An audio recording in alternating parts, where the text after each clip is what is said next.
ಇವತ್ತು ಏನು ಬರದ ಟೀಮು ನಮ್ಮ ವಿಜಯೇಂದ್ರ ಅವರ ಒಂದು ನಾಯಕತ್ವದಲ್ಲಿ ಇವತ್ತು ತುಮಕೂರು ಜಿಲ್ಲೆಯಲ್ಲಿ ನಾವು ಒಂದು ದುರ್ಗದಳ್ಳಿಗೆ ಬಂದಿದ್ದು. ನಾವು ಅಲ್ಲಿ ಅಡಿಕೆ ಬೆಳೆಯನ್ನು ನೋಡೋದು ಒಣಗೋಗಿರೋಂಥದ್ದನ್ನು ಇಲ್ಲಿ ವಡ್ರಳ್ಳಿ ಹತ್ರ ಬಂದು ಇಲ್ಲೂ ಕೂಡ ನಾವು ವಿಸಿಟ್ ಮಾಡಿದ ಭೇಟಿ ಕೊಟ್ಟಂಥ ಸಂದರ್ಭದಲ್ಲಿ ರೈತರು ಎಲ್ಲರೂ ವಿನಂತಿ ಮಾಡಿದ್ರು.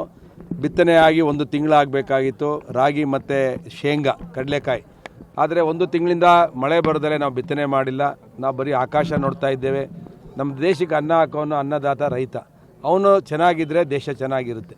ಅದರಿಂದ ಇವತ್ತು ರೈತರು ಸಂಕಷ್ಟದಲ್ಲಿದ್ದಾರೆ. ರೈತರು ತುಂಬ ಕಷ್ಟದಲ್ಲಿದ್ದಾರೆ. ಇವತ್ತು ಕುಡಿಯೋ ನೀರಿಗೂ ಹಾಹಾಕಾರ ಎದ್ಬಿಟ್ಟಿದೆ. ಇವತ್ತು ಡ್ಯಾಮ್ಗಳು ಕರ್ನಾಟಕದಲ್ಲಿ ಕೆಲವು ಕಡೆ ಕಾವೇರಿ ಮತ್ತು ಈ ಕಡೆ ನೀರು ಬರ್ತಿದೆ ಅಂದರೆ ಅದು ಕರ್ನಾಟಕದಲ್ಲಿ ಮಳೆ ಆಗಿರೋದಲ್ಲ, ಕೇರಳದಲ್ಲಿ ಮಳೆ ಆಗಿರೋದಕ್ಕೆ ಇಲ್ಲಿ ಡ್ಯಾಮ್ಗಳು ತುಂಬ್ತಾ ಇವೆ. ಮಹಾರಾಷ್ಟ್ರದಲ್ಲಿ ಮಳೆ ಆಗಿರೋದಕ್ಕೆ ಆ ಭಾಗದ ನೀರು ತುಂಬ್ತಾ ಇದೆಯೇ ಹೊರತು ಕರ್ನಾಟಕದಲ್ಲಿ ಮಳೆ ಪ್ರಮಾಣ 70% ಹೊರಟೋಗಿದೆ. ಅದರಿಂದ ಈ ಸಂದರ್ಭದಲ್ಲಿ ರೈತರು, ಕರ್ನಾಟಕದ ರೈತರು ಸಂಕಷ್ಟದಲ್ಲಿದ್ದಾರೆ. ಅದರಿಂದ ನಾವು ಕೂಡಲೇ ಸರ್ಕಾರಕ್ಕೆ ಆಗ್ರಹ ಮಾಡ್ತೇವೆ. ನೀವು ಕೇಂದ್ರ ಸರ್ಕಾರಕ್ಕೆ ಮನವಿ ಮಾಡ್ತೇವೆ, ಪತ್ರ ಬರಿತೇವೆ ಅಂತೇಳಿ. ಬೆಕ್ಕಿಗೆ ಜ್ವರ ಬರೋ ಮಾತಾಡಬೇಡಿ, ನಮ್ಮ ಹಳ್ಳಿ ಕಡೆ ರೈತರು ಹೇಳ್ತಾರೆ.